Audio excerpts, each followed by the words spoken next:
नमो बुद्धाय। नमो अशोका। जय भीम साथियों। From father home doctor सच्चिदानंद फुलेकर।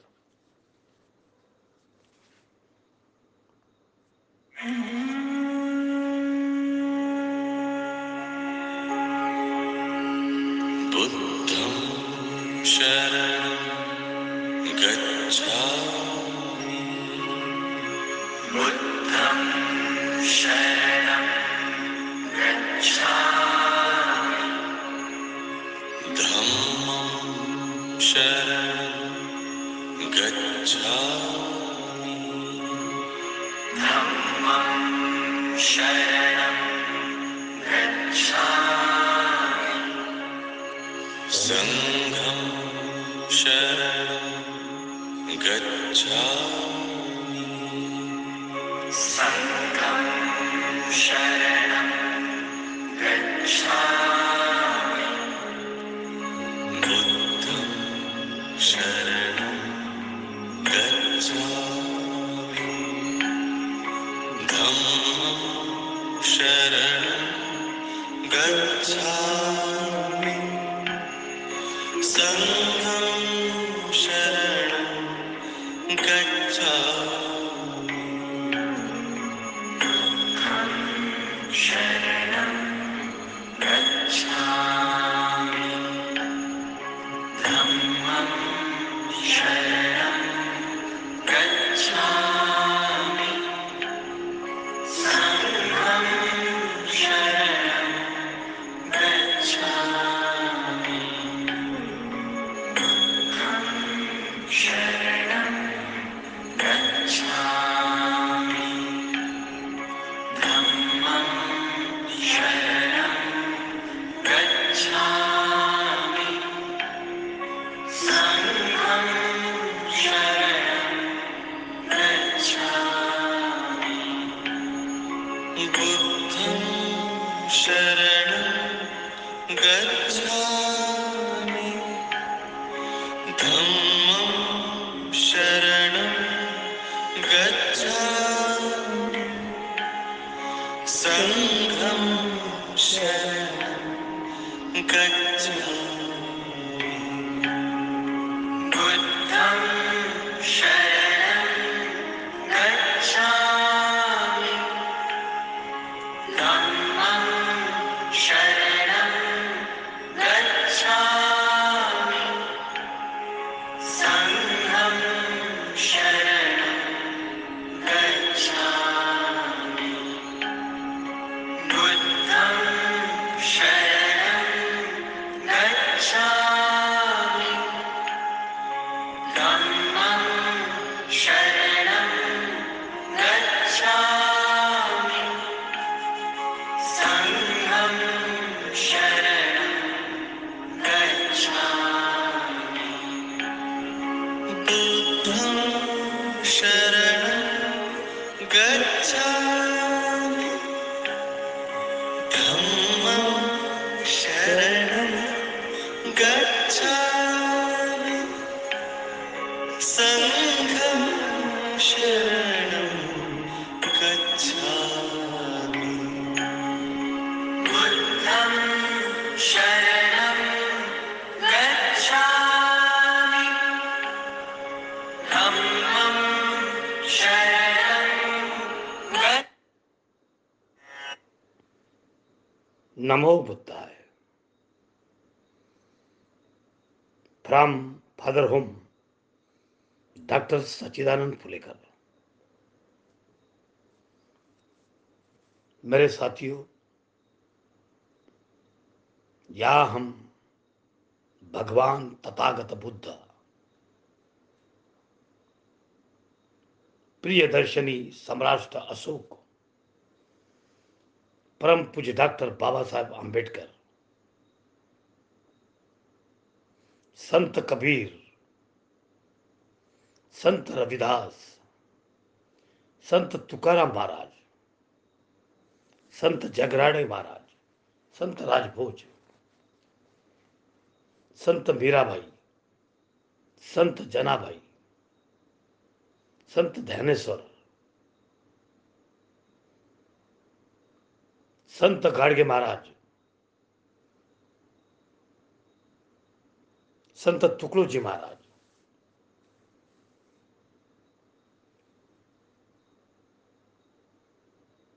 गुरु नानक, संत गुरु नानक,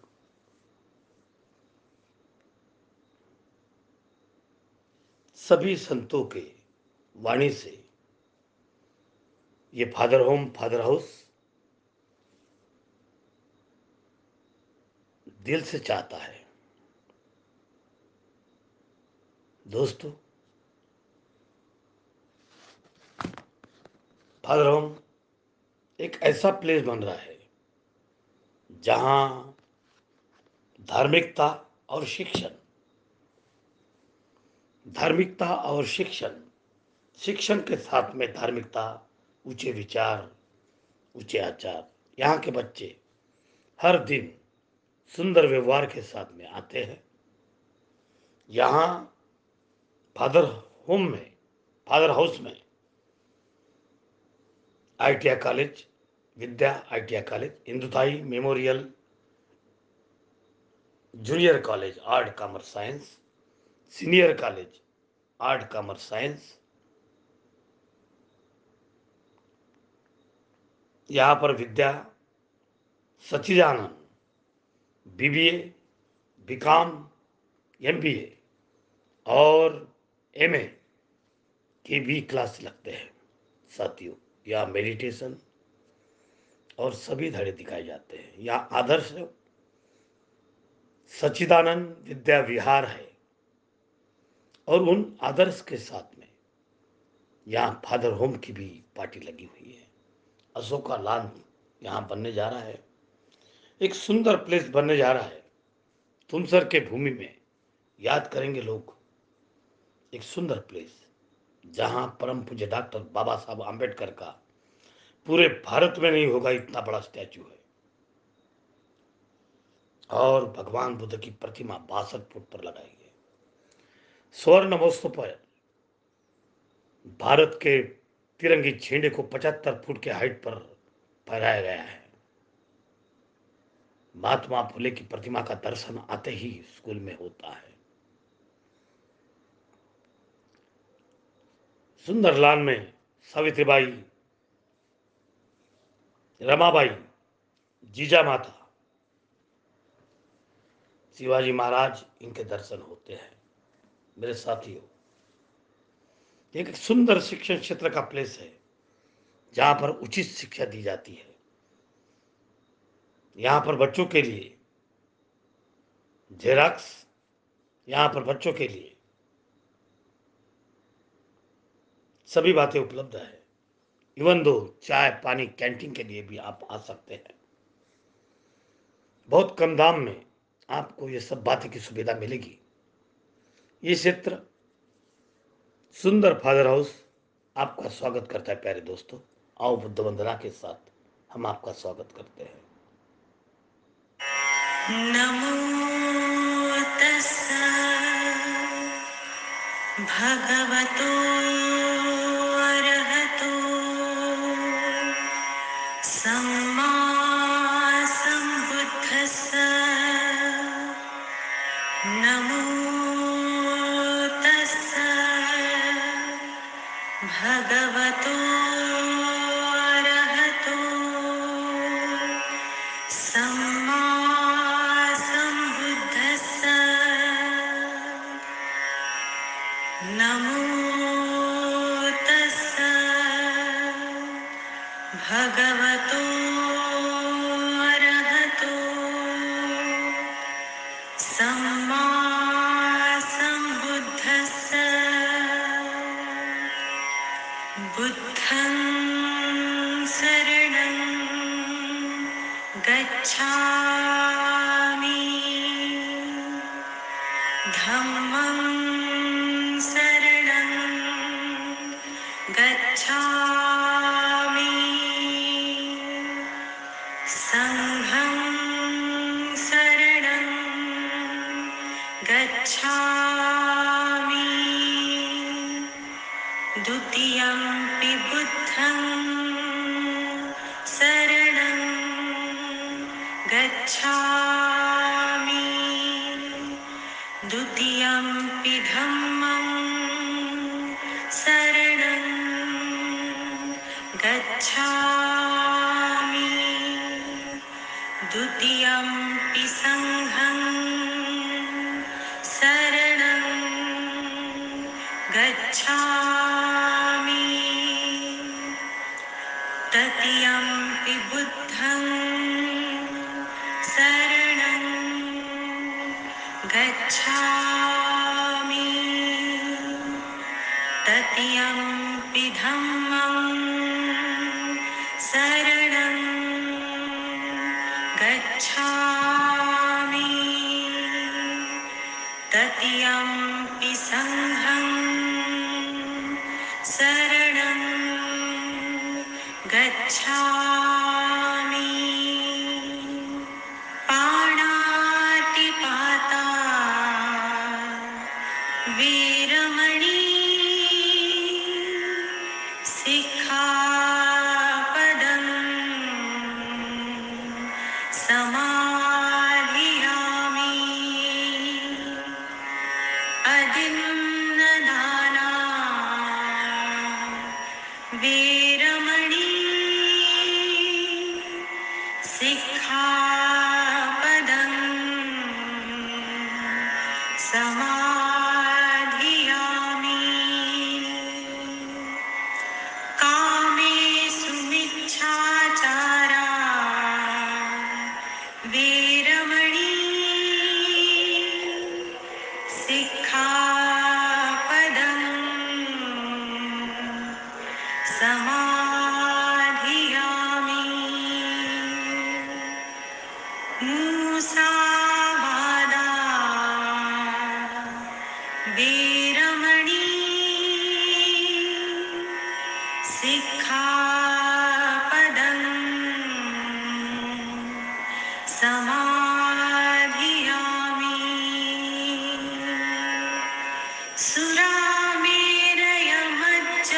सुरामेरयमज्जपमादठाणा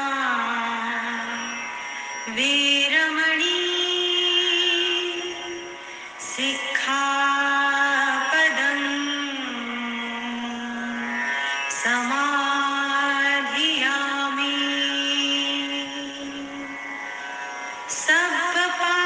सब्बपापस्सकरणं कुशलस्य उपसम्पदा सच्चित्तपर्योदपणम् एतं बुद्धानशासनम्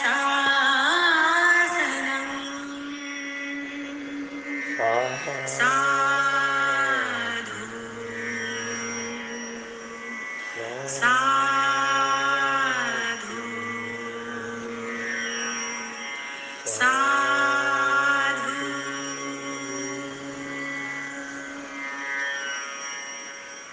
साधु भगवान बुद्ध की आराधना के साथ में With uncontrolled blood sugar levels, I felt tired all the time until I started taking.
चिंता मत करो, हर मुश्किल आसान होगी।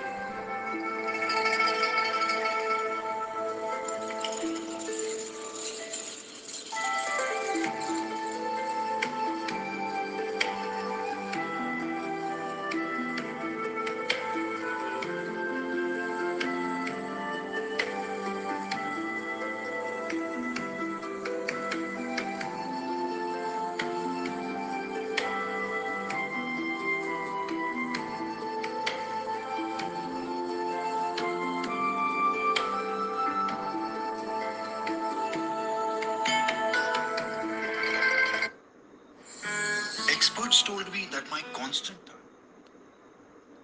दोस्तों चिंता मत करो, हर चीज आसान हो जाएगी।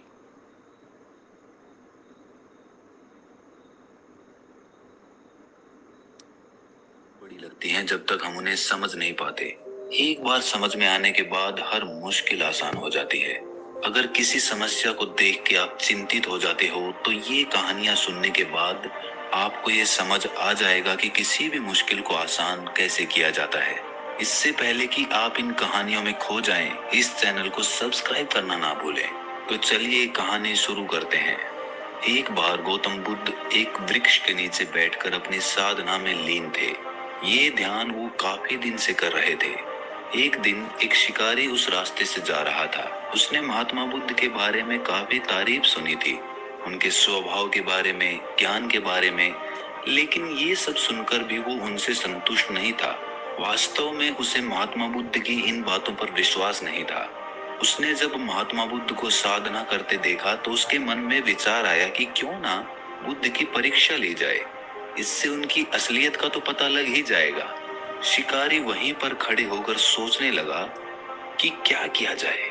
तुरंत उसके मन में एक विचार आया। शिकारी ने पत्थर उठाकर साधना में लीन बुद्ध को फेंक कर मारा। वो पत्थर बहुत जोर से बुद्ध को लगा, लेकिन उन्होंने कोई प्रतिक्रिया नहीं दी। वो चुपचाप अपनी साधना में लीन रहे। शिकारी कुछ देर तक महात्मा बुद्ध की तरफ देखकर सोचता रहा कि अब महात्मा बुद्ध कुछ प्रतिक्रिया करेंगे, किंतु महात्मा बुद्ध अपनी साधना में लीन थे। उन्होंने कोई प्रतिक्रिया नहीं की। शिकारी बहुत ही उद्दंड प्रवृत्ति का था। कुछ देर बाद उसने फिर से पत्थर फेंका। वो पत्थर अब की बार महात्मा बुद्ध की आंख पर लगा और उस जगह से खून बहने लगा। महात्मा बुद्ध को महसूस हो गया था कि उनके शरीर से रक्त बह रहा है, लेकिन तब भी वो अपने ध्यान में लीन बैठे रहे। ये देखो शिकारी और ज्यादा क्रोधित हो गया। उसे समझ नहीं आ रहा था कि इतनी चोट के बाद भी वो कोई प्रतिक्रिया क्यों नहीं दे रहे हैं। तब उसने और क्रोध में एक और पत्थर फेंक कर मारा। अब की बार बुद्ध के शरीर से बहुत ज्यादा खून बहने लगा था। उन्हें इतनी पीड़ा हो रही थी कि उनकी आंखों से आंसू बहने लगे थे, लेकिन तब भी उन्होंने अपनी साधना नहीं छोड़ी।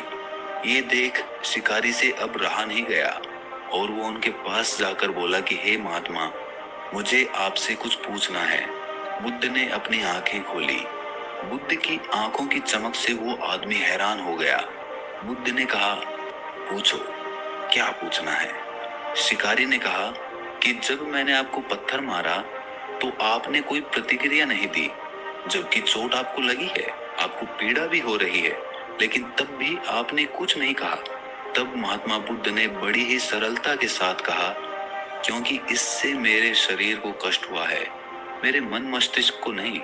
ये सुन शिकारी अचंभित रह गया। उसने फिर महात्मा बुद्ध से पूछा, फिर आपकी आंखों से आंसू क्यों बह रहे थे? इस पर महात्मा बुद्ध ने कहा, तुम्हारे द्वारा किए गए अनुचित कार्य के परिणाम के बारे में मेरा मस्तिष्क, मेरी आत्मा विचार करके रो रही थी। तुमने इतना बड़ा पाप किया है और तुम्हें तो इसके बारे में आभास भी नहीं है। तुम्हें इसकी कैसी सजा मिलेगी, तुमको तो ये भी नहीं पता। मेरे मस्तिष्क में यही विचार आ रहा था। बुद्ध की बातों को सुनकर शिकारी एकदम हैरान हो गया और महात्मा बुद्ध के चरणों में गिरकर उनसे क्षमा याचना करने लगा और बोला कि हे महात्मा, मुझे क्षमा कर दें। मुझे आप पर विश्वास नहीं था। मुझे लगता था कि आपकी हर चीज झूठी है, लोग बेकार ही आपकी बढ़ाई करते हैं, परंतु आज मुझे ये यकीन हो गया कि आपका ज्ञान सत्य है। मुझे क्षमा कर दें और अपने पास शरण दें। बुद्ध बहुत ही दयालु प्रवृत्ति के थे। उन्होंने शिकारी से कुछ नहीं कहा। उन्होंने उसे माफ कर दिया और उसे अपना आशीर्वाद दे दिया।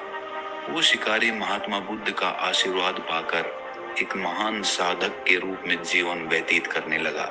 दोस्तों, इस कहानी से हमें कुछ सीखने को मिलता है। सबसे पहले, जब भी हम ध्यान करते हैं तो हमें छोटी मोटी चीजें ही विचलित कर देती हैं। कहीं से कोई आवाज आई और हमारा ध्यान टूट गया। हमारे मन में कोई विचार उठा और हमारा ध्यान भंग हो गया। लेकिन निरंतर ध्यान का अभ्यास करने से हमारा ध्यान इतना मजबूत हो जाता है कि कोई हमें पत्थर भी फेंक कर मारेगा तो भी हमारा ध्यान भंग नहीं होगा। दूसरी बात, पीड़ा पहुंचाने वाले से क्षमा करने वाला बहुत महान होता है। यदि आपको कोई पीड़ा पहुंचा रहा है और उसके बावजूद आप उसे माफ कर देते हैं, तो उस आदमी का हृदय परिवर्तन होना निश्चित होता है। लेकिन हम अपने अहंकारवश हमें पीड़ा पहुंचाने वाले को कभी माफ ही नहीं करते और इसीलिए हमारे संबंध प्रगाढ़ नहीं बन पाते। तीसरी बात, अनजाने में हम ऐसे ऐसे पाप कर देते हैं कि हमें ये भी नहीं पता कि उनका दंड क्या मिलेगा। तो कोई भी काम करते वक्त उसको पूरे होशो हवास में करो कि इस काम को करने से क्या प्रभाव होगा। कहीं ये काम किसी प्राणी को आघात तो नहीं पहुंचाएगा। ऐसा प्रशिक्षण करने के बाद वो काम ही असली कर्म कहलाता है। इस बात पर मैं अगली कहानी सुनाने जा रहा हूँ। इस कहानी को आखिर तक सुनने के बाद आपके बहुत सारे सवालों के जवाब आपको मिलेंगे। एक बार गौतम बुद्ध अपने शिष्यों के साथ भ्रमण कर रहे थे। दिन ढलता जा रहा था। बुद्ध के शिष्य उनके इतना चलने के कारण उन्हें एक पेड़ के पास ले गए। वहां पेड़ की छांव में ठंडी हवा चल रही थी। बुद्ध ने वहां सभी शिष्यों को कुछ देर आराम करने के लिए कहा। सभी शिष्य वहां बुद्ध के साथ बैठ गए। तभी उनमें से एक शिष्य ने बुद्ध से पूछा कि हे बुद्ध, मेरे मन में एक सवाल है, आप मुझे उसका उत्तर देंगे? बुद्ध ने कहा, पूछो। तब शिष्य ने कहा कि क्या विद्या को किसी बल के द्वारा भी सीखा या छीना जा सकता है? तब बुद्ध ने कहा कि नहीं, विद्या को केवल सेवा भाव से ही सीखा जा सकता है। शिष्य ने पूछा, कैसे? तब बुद्ध ने कहा कि मैं तुम्हें इसे एक कहानी के माध्यम से समझाता हूँ। बहुत समय पहले एक फकीर एक जंगल में घास फूस की झोपड़ी बनाकर रहता था। उसे एक विद्या। With uncontrolled blood sugar levels, I often felt tired.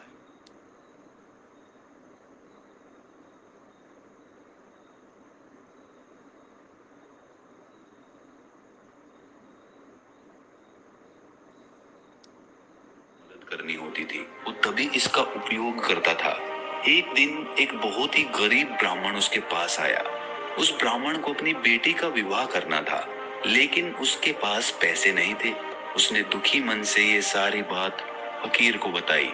फकीर समझ गया था कि वो ब्राह्मण सच में बहुत ज्यादा परेशान है और उसे मदद की जरूरत है। तब उस फकीर ने एक पीतल के बर्तन को सोने का बनाकर ब्राह्मण को दे दिया और कहा कि इस बर्तन को बेचकर अपनी बेटी का विवाह कर लेना।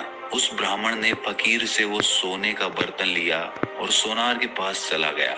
सोनार ने उस बर्तन को देखकर सोचा कि इस गरीब फटीचर ब्राह्मण के पास ये सोने का बर्तन कहाँ से आ गया? हो ना हो ये राजा का है। और वो सोनार ब्राह्मण को लेकर राजा के पास चला जाता है। राजा ने उन्हें वहां देख आने का कारण पूछा। तब उस ब्राह्मण ने राजा को सब कुछ सच सच बता दिया। ब्राह्मण की बात सुनकर उस राजा के मन में लालच आ गया।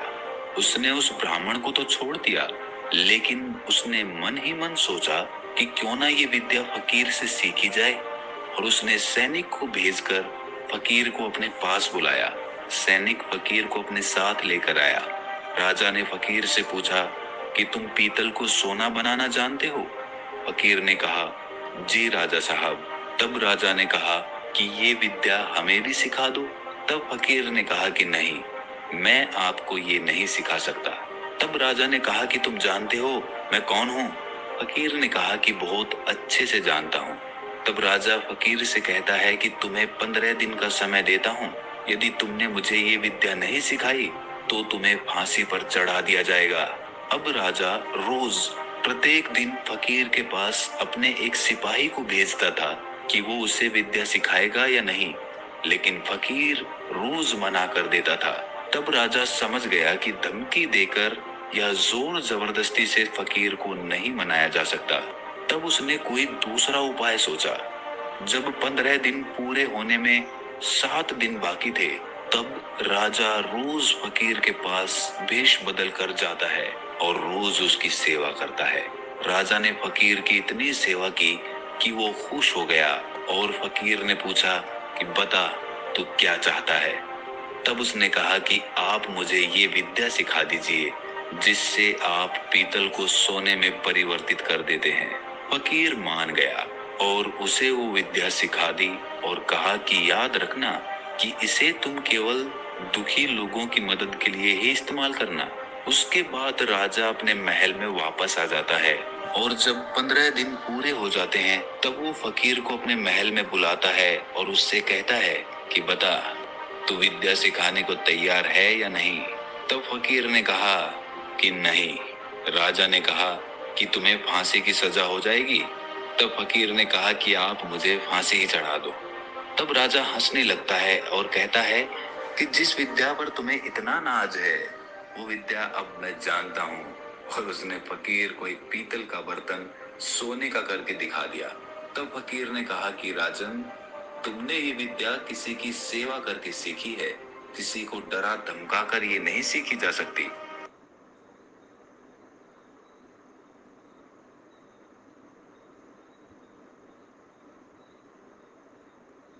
मैं बुद्ध को शरण में हूँ, मैं बुद्ध के शरण में हूँ।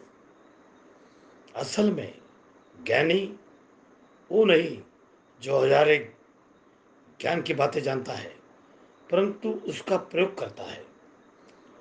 बुरे वक्त में जब कोई रास्ता न दिखे तब यह कहानी सुन लो। Hey guys, I'm Akshat Kanadia back with another motivational story. So चलिए शुरू करते हैं। एक बार एक राजा था। उस दोस्तों, नमो बुद्धाय।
नहीं वेरे न वीरा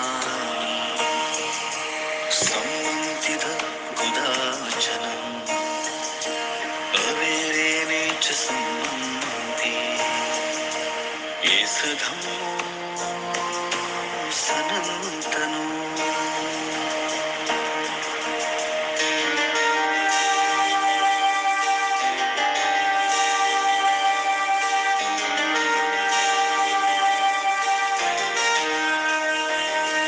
बिन बैर के प्रेम भाव बढ़ाकर इस जीवन काल में अपना फर्ज निभाकर,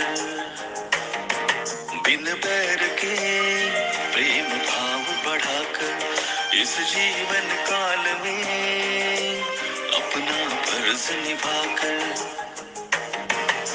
सही राह को परखना, मैत्री की भावना तुम दिल में जगाए रखना, मैत्री की भावना तुम दिल में जगाए रखना।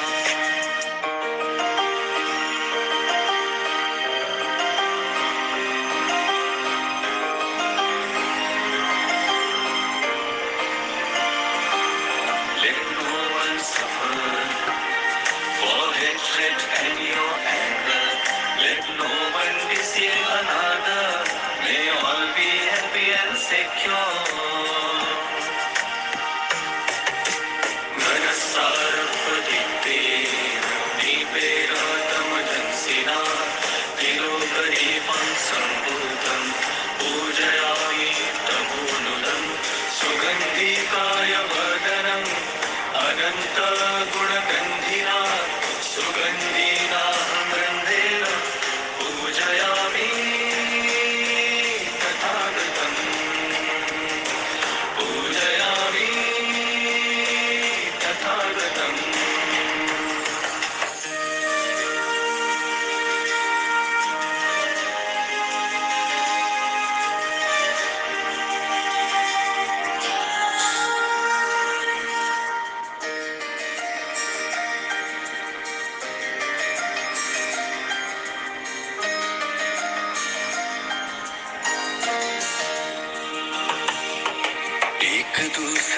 की बुराई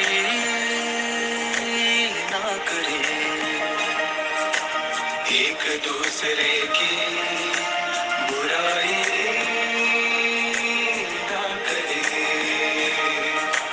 वैमनस्य में किसी के दुख की इच्छा ना धरे,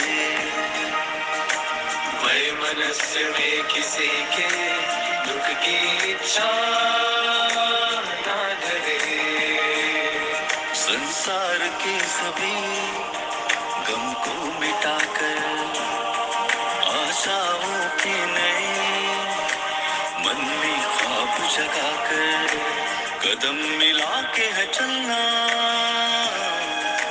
मैत्री की भावना तुम दिल में जगाए रखना, मैत्री की भावना तुम दिल में जगाए रखना, मैत्री की भावना तुम दिल में जगाए रखना, मैत्री की भावना तुम दिल में जगाए रखना।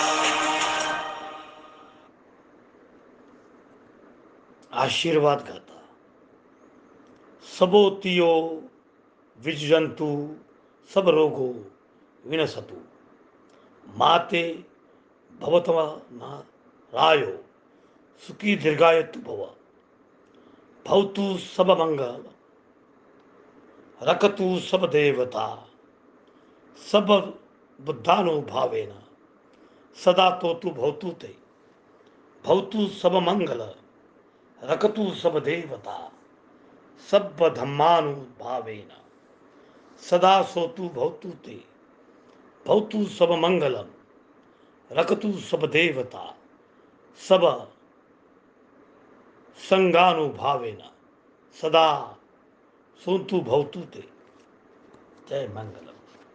नमो बुद्धाय। With uncontrolled blood sugar levels, I felt tired. नमो बुद्धाय। आइए दोस्तों, फादर हाउस आपका स्वागत करता है।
घबराए जब मन अनमोल और हृदय हो डावाडोल, तब मानो तू मुख से बोल बुद्धम शरणम गच्छामि, तब मानो तू मुख से बोल बुद्धम शरणम गच्छामि, बुद्धम शरणम गच्छामि, धम्मं शरणं गच्छामि, संघं शरणं गच्छामि।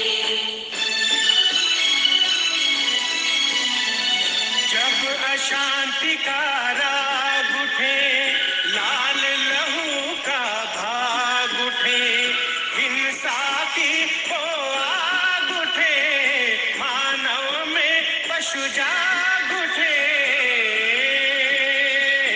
ऊपर से मुस्काते घन, भीतर जहर रहे तू हो, तब मानो तू मुख से बोल बुद्धम शरणं गच्छामि, तब मानो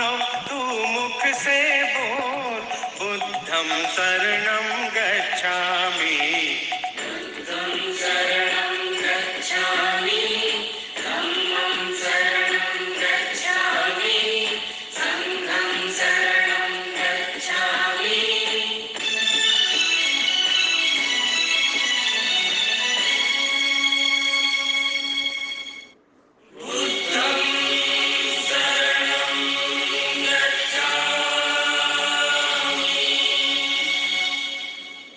जब दुनिया से प्यार उठे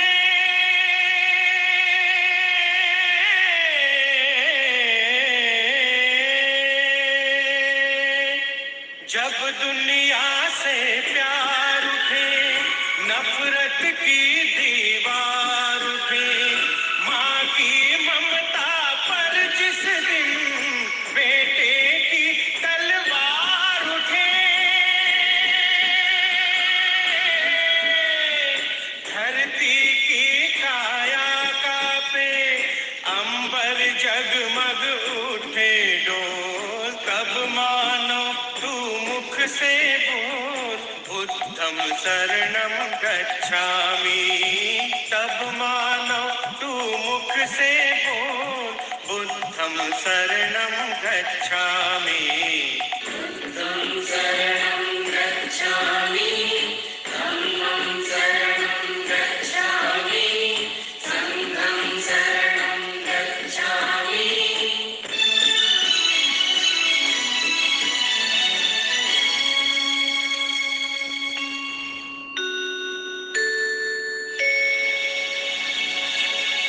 दूर किया जिसने जन जन के व्याकुल मन का अंधियारा जिसकी एक किरण को छूकर चमक उठा ये जग सारा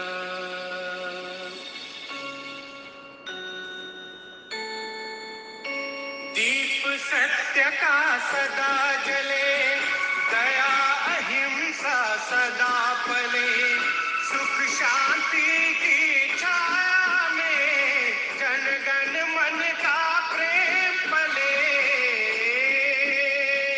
भारत के भगवान बुद्ध का गूंजे घर घर मंत्र अमोल हे मानव नित मुख से बोल बुद्धं शरणं गच्छामि हे मानव नित मुख से बोल बुद्धं शरणं गच्छामि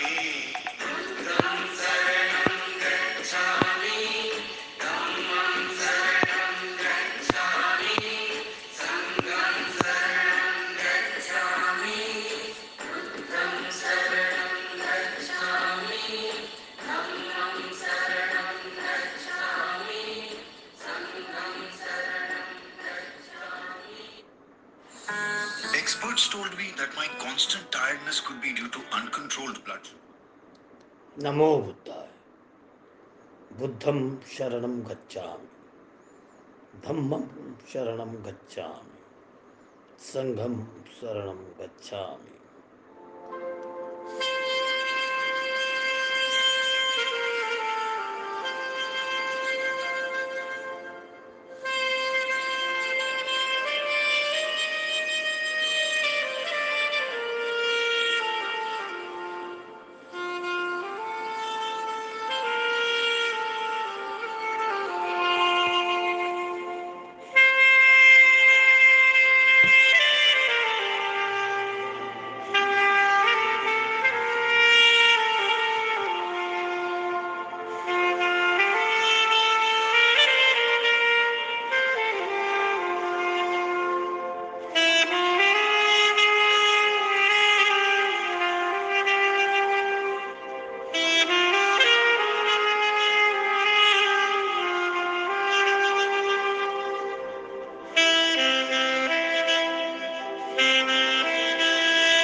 होता, फकत मतलब के खातिर जो भीम का नाम लेते हैं, अरे जहां में उन कमीनों का कभी नाम नहीं होता।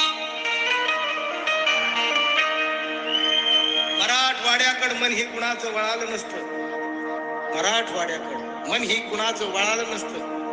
कधीच त्या सरकाराला कळालं नसतं, लेकरू भीमाचं जर का जळालं नसतं, नाव विद्यापीठाला बाबांचं कधीच मिळालं नसतं.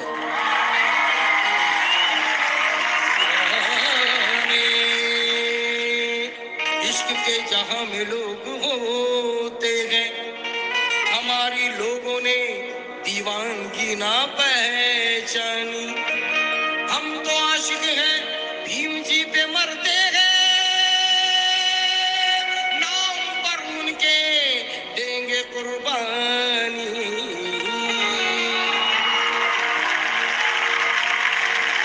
मुझे दुनिया कहे पागल, उन्हें दुनिया कहे पागल, मुझे दुनिया कहे पागल, मैं भीम का दीवाना हूँ,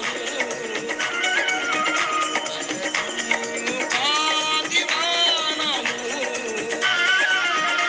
नहीं मुझको फिकर कोई जाए किधर, फिकर कोई जाए किधर, नहीं मुझको फिकर कोई जाए किधर, साथ मेरे है भीम जी का बल, भीम जी का बल. मैं भीम का दीवाना हूँ, मैं भीम का दीवाना हूँ.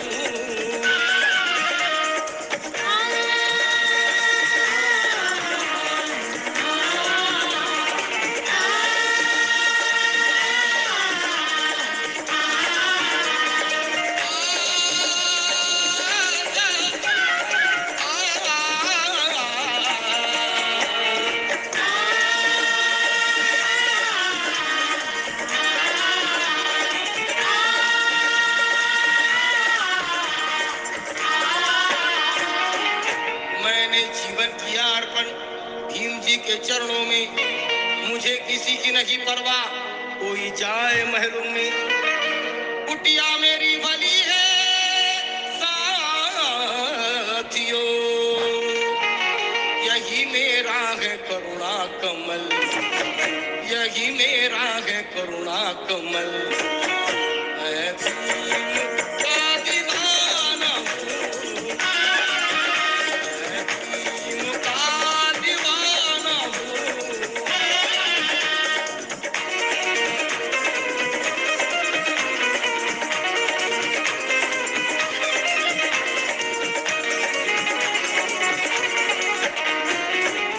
याद करो बीते दिनों की, आजादी के पहले की, इस देश के नहलों पे अंग्रेज गोरे धैले की.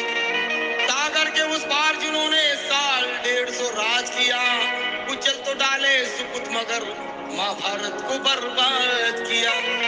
उसी वक्त गांधी, नेहरू, कांग्रेस के जो लीडर थे, तिलक केसरी, नाना पत्री, सुभाष बाबू लीडर थे.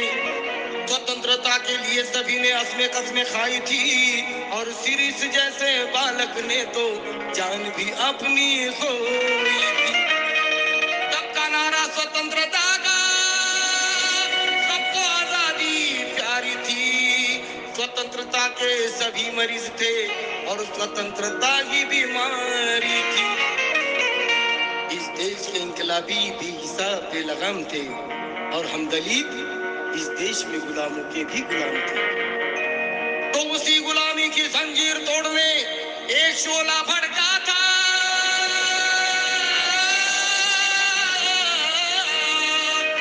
वही तो ये भीम राम जी अंबेडकर का लड़का था.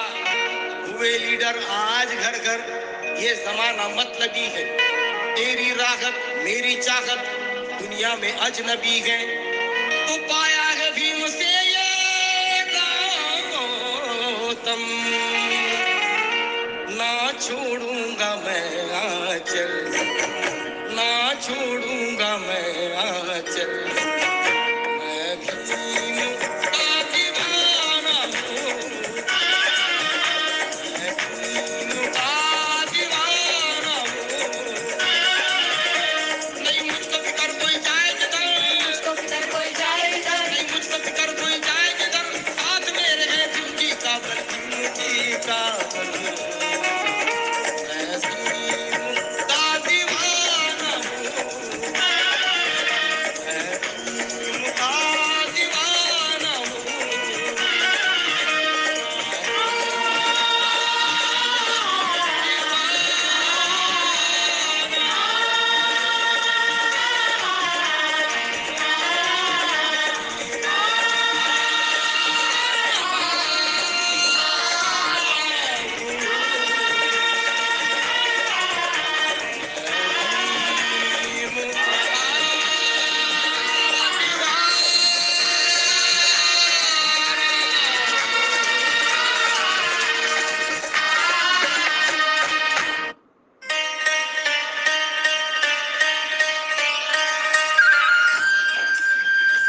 मौर्य के पुत्र बिंदुसार के पुत्र अशोक थे, जिनकी 16 रानियां और 101 पुत्र थे, जिनमें से सबसे बड़े पुत्र का नाम सुसीम था। और 101 पुत्रों में सबसे शक्तिशाली और बुद्धिमान सम्राट अशोक थे, क्योंकि अशोक का नाम सुनते ही बड़े बड़े विद्रोह भी रुक जाते थे। जब तक्षशिला में प्रांतपाल उनके सबसे बड़े भाई सुसीम थे, तब हिंदू और यूनानियों में विद्रोह हो गया। इसके बाद यह विद्रोह सुसीम से नहीं रुक रहा था। फिर बिंदुसार ने अशोक को तक्षशिला भेजने का निर्णय लिया। फिर अशोक की आने की खबर सुन के विद्रोहियों ने अपना विद्रोह खत्म कर दिया था। इन्हीं सब कारणों की वजह से अशोक के भाई सुसीम को लगने लगा कि उसे सत्ता नहीं मिलेगी। फिर उसने षड्यंत्र रच के बिंदुसार से कह के अशोक को देश से निकलवा दिया था। फिर वह कलिंग चले जाते हैं, पर उन्हें कुछ समय बाद खबर मिलती है कि उनके सौतेले भाइयों ने मिलकर उनकी माँ की हत्या कर दी। इसके बाद वह राजमहल में घुस के 99 भाइयों की हत्या कर देते हैं और सिर्फ एक भाई को ही जिंदा छोड़ते हैं।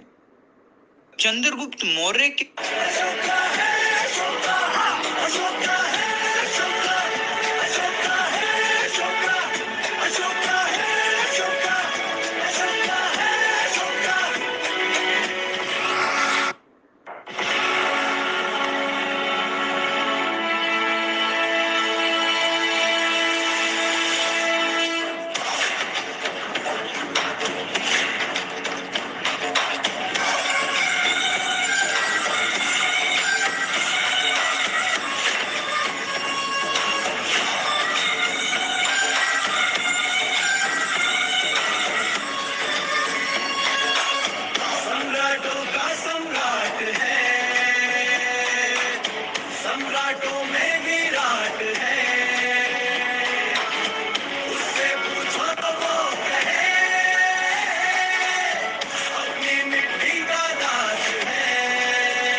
with uncontrolled blood sugar levels.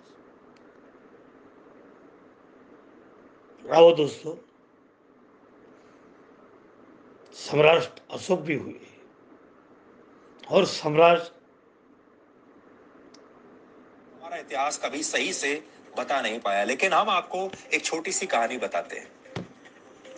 250 ईसा पूर्व में चक्रवर्ती सम्राट अशोक ने अपने पुत्र महेंद्र को श्रीलंका भेजा, और उनके पुत्र श्रीलंका अपनी सेना को साथ लेकर नहीं गए थे, बल्कि उनके साथ सिर्फ 4 बौद्ध भिक्षु गए, जिनका मकसद श्रीलंका में ज्ञान का प्रचार प्रसार करना था। जबकि मुस्लिम आक्रमणकारी जहां भी जाते थे वहां अपनी सेना को साथ ले जाते थे और वो इस देश को लूटकर अपने अधीन कर लेते थे। लेकिन चक्रवर्ती सम्राट अशोक ने उस युग में भी ऐसा नहीं किया। अब सोचिए, ग्रेट कौन है? ग्रेट अकबर है जिसने भारत को लूटा, या ग्रेट सम्राट अशोक है जिन्हें तमाम शक्तियां होते हुए भी उन्होंने श्रीलंका को अपने अधीन नहीं किया। इसे आप एक और उदाहरण से समझिए। 11वीं शताब्दी में दक्षिण भारत के चोला वंश का इंडोनेशिया, मलेशिया, जावा और कंबोडिया जैसे देशों में बहुत प्रभाव था, लेकिन इसके बावजूद चोला वंश के राजाओं ने इन देशों के धार्मिक स्थल नहीं तोड़े और ना ही इन देशों को लूटकर वहां के लोगों को बर्बाद करने की कोशिश की। लेकिन क्या आपने इतिहास की किताबों में ये सब पढ़ा है? ये तमाम बातें हम तथ्यों के आधार पर कह रहे हैं और इसके लिए हमने एनसीईआरटी की किताबों का आज अध्ययन किया है। जैसे आज जब हम 7वीं कक्षा की एनसीईआरटी की इतिहास की किताब पढ़ रहे थे तो पता चला कि इसमें एक चैप्टर दिल्ली सल्तनत और मुगल शासकों पर है। इसी किताब में यह भी बताया गया कि कुतुबुद्दीन ऐबक ने कुव्वत उल इस्लाम मस्जिद का निर्माण करवाया और इस मस्जिद का विस्तार इल्तुतमिश और अलाउद्दीन खिलजी के शासन में हुआ। लेकिन ये किताब ये नहीं बताती कि ये मस्जिद 27 हिंदू और जैन मंदिरों को तोड़कर उनके मलबे से बनाई गई थी। एक और बात, आज हमारे ही देश की राजधानी दिल्ली में अकबर के नाम से एक बहुत बड़ी सड़क का नाम है, इसे अकबर रोड कहते हैं। लोधी वंश के नाम पर एक पूरे इलाके का नाम है जिसे लोधी कॉलोनी कहते हैं।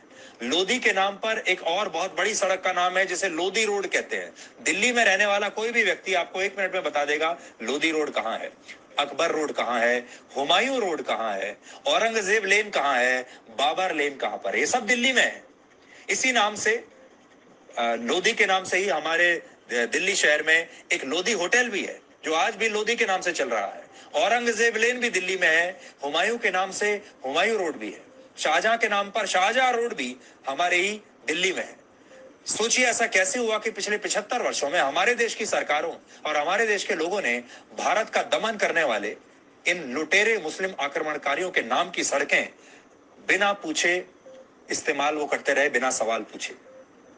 आप सोचिए कैसा देश होगा कि अपने ही आक्रमणकारियों के नाम पर रखी गई जिनके जो सड़कें हैं उन पर हम अंधे होकर चलते रहे। हमने कभी भी एक बार यह सवाल पूछने की कोशिश नहीं की कि जिस औरंगजेब ने हमारे देश पर इतना अत्याचार किया उसके नाम पर हमारे देश में सड़क कैसे बन सकती है। जिस बाबर ने इतना अत्याचार किया, जिन तमाम लुटेरों ने इतना अत्याचार किया, हमारे देश को लूटा, उनके नाम पर हमारे देश में सड़क कैसे हो सकती है और फिर उस सड़क पर हम चल भी कैसे सकते हैं। लेकिन सोचिए किसी ने कोई सवाल नहीं पूछा और अब हमें इन सब की आदत पड़ चुकी है। अभी हाल ही में पृथ्वीराज चौहान के ऊपर एक फिल्म बनी है जो इसी हफ्ते रिलीज हो रही है। उसका नाम है सम्राट पृथ्वीराज चौहान। और आज मैं आपको इस फिल्म के 2 डायलॉग्स के बारे में बताना चाहता हूं क्योंकि ये पूरी तरह से ऐतिहासिक तथ्यों के आधार पर बनाई गई फिल्म है और ये कहानी है पृथ्वीराज चौहान की। आपको 2 डायलॉग सुनकर मैं पढ़कर बताऊंगा जिससे आपको भारत की स्थिति के बारे में पता चलेगा। जब मोहम्मद गौरी तराइन के युद्ध में पृथ्वीराज चौहान से लड़ रहा है तब कुतुबुद्दीन ऐबक मोहम्मद गौरी से यह कहता है कि गुस्ताखी माफ हुजूर, सुल्तान को अपनी जीत पर यकीन क्यों नहीं है। क्योंकि इस बातचीत से यह पता चल रहा है कि गौरी को अपनी जीत का यकीन नहीं है और मोहम्मद गौरी परेशान है कि वो पृथ्वीराज चौहान की सेना को हरा नहीं पा रहा। तो उससे पूछा जाता है कि आपको अपनी जीत पर यकीन क्यों नहीं है कि आप जीतेंगे, आप इतने घबराए हुए क्यों हैं। तो इस पर मोहम्मद गौरी जवाब देता है। उसका जवाब है क्योंकि हमारे पास लड़ाई की कोई वाजिब वजह नहीं है। जो हमारे लिए जमीन का टुकड़ा है वो उनके लिए मादरे वतन है, जो हमारे लिए लूट है वो उनके लिए आबरू है। इसलिए किसी भी कीमत पर यह जंग हमें जीतनी है, चाहे उसके लिए हमें फरेब और मक्कारी ही क्यों ना करनी पड़े। अब आप खुद सोच सकते हैं कि मोहम्मद गौरी खुद कह रहा है कि जो हमारे लिए लूट है, क्योंकि हम तो लूटने के लिए लड़ रहे हैं और वो अपनी आबरू बचाने के लिए लड़ रहे हैं, वो अपनी मातृभूमि को बचाने के लिए लड़ रहे हैं, इसलिए उन्हें हराना मुश्किल है। ये मोहम्मद गौरी भी मानता है और मोहम्मद गौरी ये भी मानता है कि वो लुटेरा है और वो लूटने के लिए यहां पर आया है। एक दूसरे डायलॉग में मोहम्मद गौरी अपने एक दरबारी से पूछता है कि क्या 4 हिंदुस्तानी कुछ कदम साथ नहीं चल सकते। ये बात वो इसलिए कह रहा है क्योंकि जयचंद ने उसे एक ऑफर दिया है कि वो पृथ्वीराज चौहान के खिलाफ गौरी के साथ हाथ मिला सकता है। और इस पर गौरी हैरान है कि एक हिंदुस्तानी राजा दूसरे हिंदुस्तानी राजा को क्यों मरवाना चाहता है। तो वो पूछ रहा है अपने दरबारी से कि क्या 4 हिंदुस्तानी कुछ कदम साथ नहीं चल सकते। और इस पर उसका दरबारी कहता है कि चलते तो हैं हुजूर, लेकिन तब चलते हैं जब पांचवा हिंदुस्तानी उनके कंधे पर होता है। इससे आपको यह पता चलता है कि उस जमाने में भी हमारे देश में कितने गद्दार हुआ करते थे। गद्दारों की कोई कमी नहीं थी। और गौरी जैसे जो लुटेरे थे वो भी इस बात को जानते थे कि हिंदुस्तान में बहुत गद्दार है, इसलिए हिंदुस्तान पर कब्जा करना बहुत आसान होगा। ये दो डायलॉग हमने आपको इसलिए बताए, इसी फिल्म के डायलॉग हैं। जाना जाता है, जिसका अर्थ होता है सम्राट।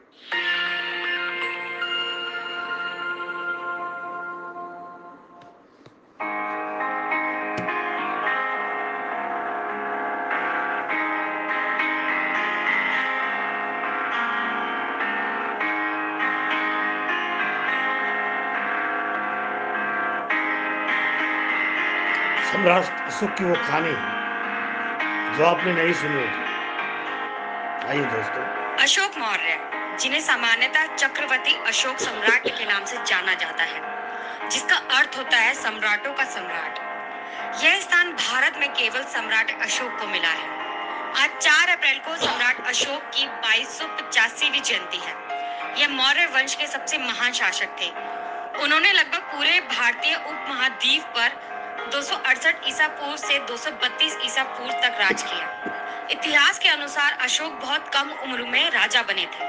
अशोक जब सम्राट बने तब वह युवक ही थे, इसलिए वह सबसे युवा सम्राट कहलाए। अशोक के साम्राज्य की मुख्य राजधानी पाटलिपुत्र और प्रांतीय राजधानी तक्षशिला और उज्जैन थी। सम्राट अशोक अपने पूरे जीवन में एक भी युद्ध नहीं हारे।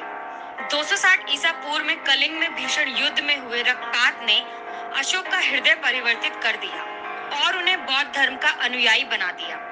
उनके ही समय में तक्षशिला, नालंदा, विक्रमशिला, गांधार जैसे 23 विश्वविद्यालयों की स्थापना की गई। इन विश्वविद्यालयों में विदेशों से भी छात्र शिक्षा पाने के लिए भारत आया करते थे। चक्रवर्ती अशोक विश्व प्रसिद्ध एवं शक्तिशाली भारतीय मौर्य राजवंश के महान सम्राट थे। अशोक सम्राट का पूरा नाम देवानंद प्रिय अशोक मौर्य था। मौर्य राजवंश के सम्राट अशोक ने अखंड भारत पर राज किया। उनका मौर्य साम्राज्य उत्तर में हिंदू कुश की श्रेणियों से लेकर दक्षिण के मैसूर तक और पूर्व में बांग्लादेश से लेकर पश्चिम में अफगानिस्तान, ईरान तक था। सम्राट अशोक का साम्राज्य आज का लगभग संपूर्ण भारत, पाकिस्तान, अफगानिस्तान, नेपाल, बांग्लादेश, भूटान, म्यांमार के अधिकांश भूभाग पर था। यह विशाल साम्राज्य उस समय से लेकर आज तक का सबसे बड़ा भारतीय साम्राज्य रहा है। चक्रवर्ती सम्राट अशोक विश्व के सभी महान एवं शक्तिशाली सम्राटों एवं राजाओं की लिस्ट में हमेशा शीर्ष स्थान पर ही रहे हैं। सम्राट अशोक को अपने विशाल साम्राज्य से बेहतर कुशल प्रशासन तथा बौद्ध धर्म के प्रचार के लिए भी जाना जाता है। सम्राट अशोक ने संपूर्ण एशिया में तथा अन्य आज के सभी महाद्वीपों में भी बौद्ध धर्म का प्रचार किया। सम्राट अशोक के बनवाए स्तंभ एवं शिलालेख आज भी भारत के अनेक स्थानों पर दिखाई देते हैं। इसलिए उनकी ऐतिहासिक जानकारी। सम्राट अशोक प्रेम, सहिष्णुता, सत्य एवं अहिंसा के सच्चे समर्थक थे। इसलिए उनका नाम इतिहास के महान परोपकारी सम्राट के रूप में दर्ज हो चुका है। अर्थशास्त्रियों की माने तो सम्राट अशोक के शासन के दौरान भारत की अर्थव्यवस्था बहुत मजबूत थी। पूरी दुनिया की अर्थव्यवस्था में भारत की अर्थव्यवस्था की 35% की भागीदारी थी। जातिवाद। सम्राट अशोक के सुशासन और उनकी ऊंची सोच के चलते उनके शासनकाल में जातिवाद जैसी कोई प्रथा नहीं थी। अशोक के शिलालेख। सम्राट अशोक के शासनकाल में बनवाए स्तंभों, चट्टानों और गुफाओं की दीवारों पर अब तक कुल 33 अभिलेख प्राप्त हुए हैं। ये आधुनिक बांग्लादेश, भारत, अफगानिस्तान, पाकिस्तान और नेपाल में जगह जगह पर मिलते हैं और बौद्ध धर्म के अस्तित्व के सबसे प्राचीन प्रमाणों में से एक है। मृत्यु एक रहस्य। अशोक ने लगभग 40 वर्षों तक शासन किया, जिसके बाद लगभग 234 ईसा पूर्व में उनकी मृत्यु हुई। उनकी मृत्यु कैसे और कहां हुई, यह बात अभी तक एक रहस्य बनी हुई है। कुछ इतिहासकारों के अनुसार सम्राट की मौत तक्षशिला में हुई। वहीं कुछ का कहना है कि सम्राट अशोक ने पाटलिपुत्र में अपनी अंतिम सांसें ली थी। उनके पुत्र महेंद्र तथा पुत्री संघमित्रा ने बौद्ध धर्म के प्रचार में महत्वपूर्ण योगदान दिया। अशोक की मृत्यु के बाद मौर्य राजवंश लगभग 50 वर्षों तक चला। Bureau report, national Dastak.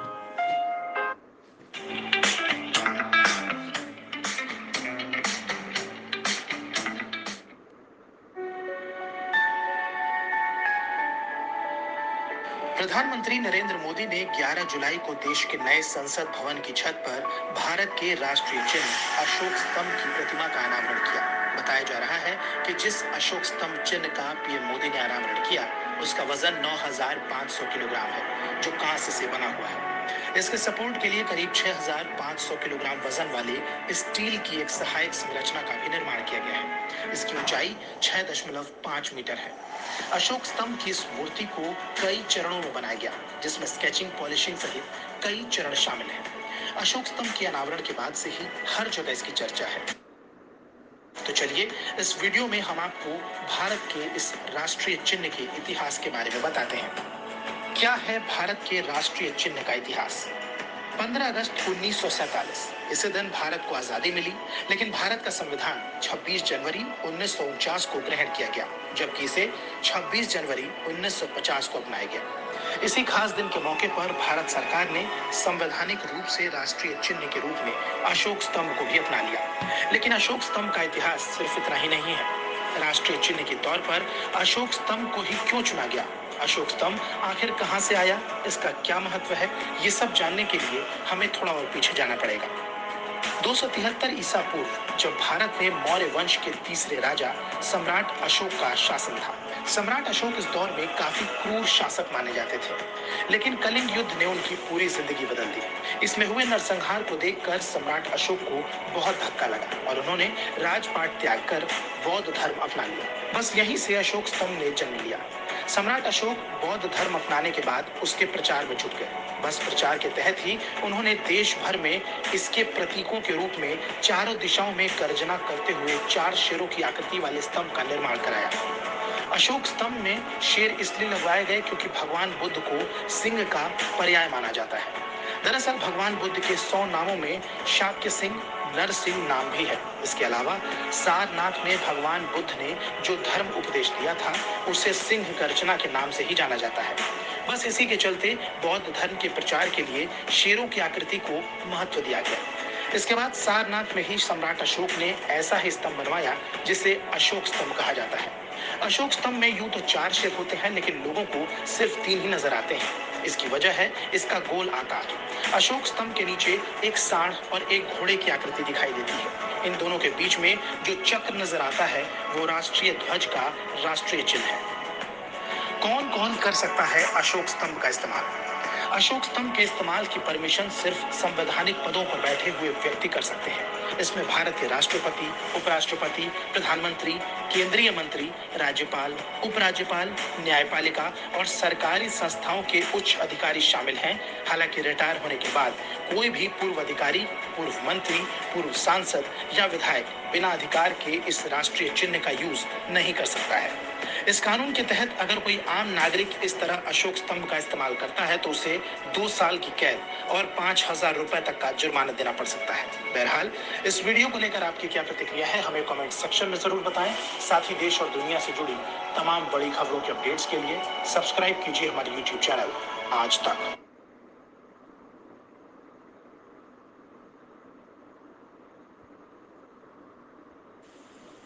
नमस्कार, आप देख रहे हैं बिहार विशेष और मैं हूं आपके साथ विभा उपाध्याय। इतिहास के नायकों को अपने अपने सांचे में ढालने की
सुमिरन सब करे, सुख में करे न कोई।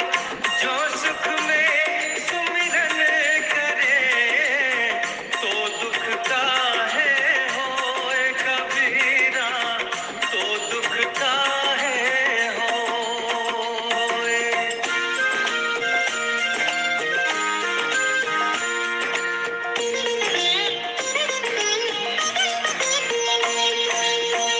माटी कहे कुम्हार से, तू क्यों रौंदे मोय। माटी कहे कुम्हार से, तू क्यों रौंदे मोय। एक दिन ऐसा आएगा, मैं रोंदूंगी तो रे भैया, मैं रोंदूंगी तो।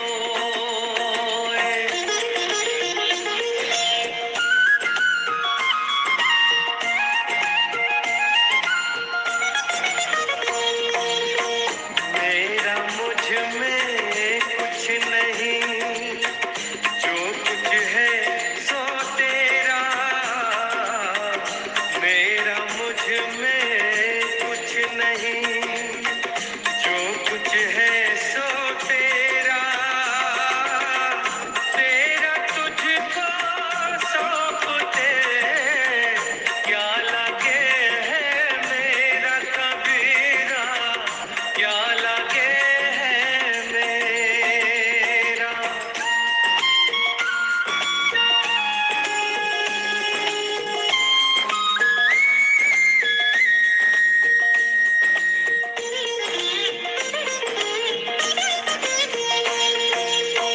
काल करे सो आज कर, आज करे सो अब। काल करे सो आज कर, आज करे